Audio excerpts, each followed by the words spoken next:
నిన్న రాష్ట్ర ముఖ్యమంత్రి రేవంత్ రెడ్డి గారు అసెంబ్లీలో చేసిన ప్రసంగం చూస్తే అబద్ధాలు ఆలవోకగా ఎలా మాట్లాడొచ్చో రేవంత్ రెడ్డిని చూసి నేర్చుకోవచ్చు. బయట బూతులు అబద్ధాలు మాట్లాడుతున్న రేవంత్ రెడ్డి గారు కనీసం అసెంబ్లీలోనైనా నిజాలు మాట్లాడతారనుకున్నాం. కానీ శాసనసభను అబద్ధాలకు వేదికగా నిన్న రేవంత్ రెడ్డి గారు మార్చారు. కేసీఆర్ గారు తెలంగాణ జాతిపితగా పేరు తెచ్చుకుంటే రేవంత్ రెడ్డి గారు బూతు పితగా పేరు తెచ్చుకున్నారు. బూతులు మాట్లాడింది బహుశా ఆయనకు బువ్వ లోపలికి పోదు కావచ్చు. నోరిప్పితే బూతులే. మేము డేటాను నమ్ముకుంటే ఆయన డర్టీని నమ్ముకున్నారు. మేము ఎప్పుడు మాట్లాడినా ఆధారాలతో మాట్లాడతాం, సాక్ష్యాలతో మాట్లాడతాం. కానీ బట్టగాల్చి మీదేసే రకం రేవంత్ రెడ్డి. ఇప్పుడు నిన్న మీరందరూ కూడా అసెంబ్లీలో మొన్న చూశారు, నిన్న చూశారు. జగదీష్ రెడ్డి గారు అన్పార్లమెంటరీ భాష వాడకపోయినా ఏకపక్షంగా ఆయనను సభ నుంచి సస్పెండ్ చేసి బయటకు పంపారు. జగదీష్ రెడ్డి గారు ఏం మాట్లాడారు? మీ అని వాడారు తప్ప ఏకవచనం నీ అనే పదం ఆయన వాడనే లేదు. వారు మాట్లాడిన దాంట్లో ఎక్కడా అన్పార్లమెంటరీ లాంగ్వేజ్ లేదు. ఆయన తప్పు మాట్లాడకపోయినా జగదీష్ రెడ్డి గారిని బయటకు పంపారు. మరి నిన్న రేవంత్ రెడ్డి గారు మాట్లాడిన భాష ఏంది? ఓ బూతు సినిమాకు రాసుకున్న స్క్రిప్ట్ లాగా ఉంది. అదేమన్నా ప్రజలకు పనికొచ్చేది ఉందా? రాష్ట్రానికి సంబంధించింది ఏమైనా ఉన్నదా? అడ్డమైనటువంటి ఈ భాషకు ఆద్యుడే రేవంత్ రెడ్డి. ఇవాళ ఆయన ఏదో పెద్ద నీతి వాక్యాలు మాట్లాడుతూ ఇవాళ ప్రయత్నం చేస్తున్నాడు. అసలు నువ్వు ప్రతిపక్షంలో ఉన్నప్పుడే సొంత పార్టీ నాయకులను సోషల్ మీడియాలో ట్రోలింగ్ చేసినటువంటి చరిత్ర రేవంత్ రెడ్డి గారిది. వ్యక్తిత్వ హననం చేయడాన్ని వృత్తిగా ఎంచుకున్న ఫస్ట్ అండ్ వర్స్ట్ పొలిటీషియన్ ఈరోజు రేవంత్ రెడ్డి గారు. రేవంత్ రెడ్డి గారు is the father of false narratives. Revanth Reddy గారు is father of body shaming. Revanth Reddy is father of foul language. Revanth Reddy is father of social media sinners. అబద్ధాలకు బ్రాండ్ అంబాసిడర్ ఎవరు అంటే అది రేవంత్ రెడ్డి అని చెప్పక తప్పదు. నిన్నేదో జిఎస్టీ వేయాలని చెప్పిండు అబద్ధాలకు. నిజంగా అబద్ధాలకు జిఎస్టీ వేయాల్సి వస్తే ఈ రాష్ట్ర ప్రభుత్వ ఖజానా మొత్తం నువ్వు మాట్లాడిన అబద్ధాలకు జిఎస్టీ కింద పోతుంది. ఈ మధ్య ఏదో రేవంత్ రెడ్డి అంటుండు అందాల పోటీలు పెడతాం హైదరాబాద్లో అంటుండు. అందాల పోటీలే కాదు, తిట్ల పోటీ కూడా పెట్టు, నీకే ఫస్ట్ ప్రైజ్ వస్తుంది. నీకంటే మించి తిట్లు తిట్టడంలో, అబద్ధాలు మాట్లాడడంలో, ఫౌల్ లాంగ్వేజ్ మాట్లాడడంలో, బాడీ షేమింగ్ వ్యాఖ్యలు చేయడంలో నీకు మించినోడు ఇంకోడు ఉండడు.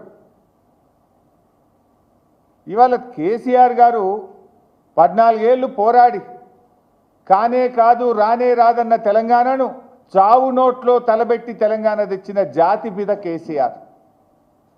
10 ఏళ్ళు ఈ రాష్ట్రాన్ని అద్భుతంగా పాలించి దేశానికి దిక్సూచిగా నిలిపిన నాయకుడు కేసీఆర్. జిఎస్డిపి పెరుగుదలలో, పర్ క్యాపిటా పెరుగుదలలో, ఎస్ఓఆర్ స్వంత ఆదాయ వనరుల అభివృద్ధి పెరుగుదలలో, విద్యుత్ వినియోగములో, ప్రతి ఇంటికి త్రాగునీరు అందించడములో, సాగు విస్తీర్ణం పెంచడములో, పంటల ఉత్పత్తి పెంచడములో, మిషన్ కాకతీయ ద్వారా, రైతు బంధు ద్వారా దేశానికి ఆదర్శంగా నిలిచిన నాయకుడు కేసీఆర్. కొత్త రాష్ట్రానికి ఒక దిశ నిలిపిన నాయకుడు కేసీఆర్. ఆయనను పట్టుకొని నువ్వు మార్చురీకి పంపాలని మాట్లాడతావా? నీకేమైనా విజ్ఞత ఉందా? సంస్కారం ఉందా? గతంలో జానారెడ్డి గారు ప్రతిపక్ష నాయకుడిగా ఉంటే కేసీఆర్ గారు సభానాయకుడిగా, ముఖ్యమంత్రిగా ఎప్పుడు సభలో మాట్లాడినా పెద్దలు, గౌరవనీయులు, అనుభవజ్ఞులు జానారెడ్డి గారు అని ఎంతో వినయంగా, ఎంతో మర్యాదతో జానారెడ్డి గారి గురించి మాట్లాడేది. కానీ నువ్వు మాట్లాడుతున్న భాష ఏంటి? చావును కోరుకుంటావా? తెలంగాణ సాధించిన జాతిపిత కేసీఆర్ చావును కోరుకునే నీకు సంస్కారం ఉందా అని నేను అడుగుతా ఉన్నా. నువ్వు మాట్లాడే భాష వల్ల తెలంగాణ పరువు, ప్రతిష్ట, గౌరవం మంటగలిసిపోతూ ఉంది. రాష్ట్రానికి నష్టం జరుగుతూ ఉంది.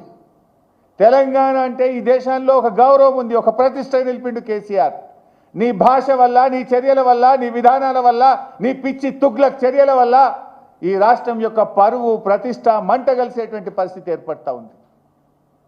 నిన్న మేము శాసనసభలో శాసన మండలిలో కేసీఆర్ గారి పట్ల రేవంత్ రెడ్డి చేసిన అనుచిత వ్యాఖ్యలకు మేము వాకౌట్ చేసినాం. వాకౌట్ చేస్తే నిన్న మాట మార్చిండు. మీరు చూశారు అసెంబ్లీలో, నేను కేసీఆర్ నన్లే బీఆర్ఎస్ పార్టీని అన్నా అని మాట మార్చిండు. ఒక్కసారి ఆ వీడియో చూద్దాం. ప్రజలకు, ఈ రాష్ట్ర ప్రజలకు నిజాలు తెలవాల్సిన అవసరం ఉంది. బీఆర్ఎస్ పార్టీని అన్నాడా, కేసీఆర్ గారిని అన్నాడా, నిన్నేమని మాట మార్చిండో ఒక్కసారి రాష్ట్ర ప్రజలు, మీడియా మిత్రులు కూడా చూడాలని నేను కోరుతా ఉన్నా. నేనే తప్పు మాట్లాడిన అధ్యక్ష. ఏమన్నా నేను ఆనాడు మీరు అధికారంలో ఉన్నారు, స్టేచర్ ఉండే, తర్వాత ప్రతిపక్షం స్టేచర్ పడిపోయింది, ఆ తర్వాత గుండు 0 వచ్చి 8 డిపాజిట్లు పోయినాక మార్చిరీలో పోయిందని అన్న అధ్యక్ష. నేనేమన్నా అధ్యక్ష, అందులో తప్పేముంది అధ్యక్ష? బీఆర్ఎస్ ఈరోజు మార్చిరీలో ఉందని నేను చెప్పిన అధ్యక్ష. కొంతమంది మా స్ట్రేచర్ పెద్దదని, ఇంతమంది మా ఎమ్మెల్యేలు చెప్పేసిన స్ట్రేచరు నాయన స్ట్రెచర్ మీద కొండి, స్ట్రెచర్ మీద కొండి, స్ట్రెచర్ మీద నుంచి మార్చరికి పోతాడు రేపు పొద్దుగాల. ఇంత స్పష్టంగా మీరు చూసిండ్రు. స్ట్రేచర్ ఉన్న ఆయన స్ట్రెచర్ మీదకి పోయిండు, అక్కడి నుంచి మార్చురికి పోతాడు అని కేసీఆర్ గారిని ఉద్దేశించి ఏకవచనంతో డైరెక్ట్గా ఆయన యొక్క చావును కోరుకునే విధంగా రేవంత్ రెడ్డి మాట్లాడాడు.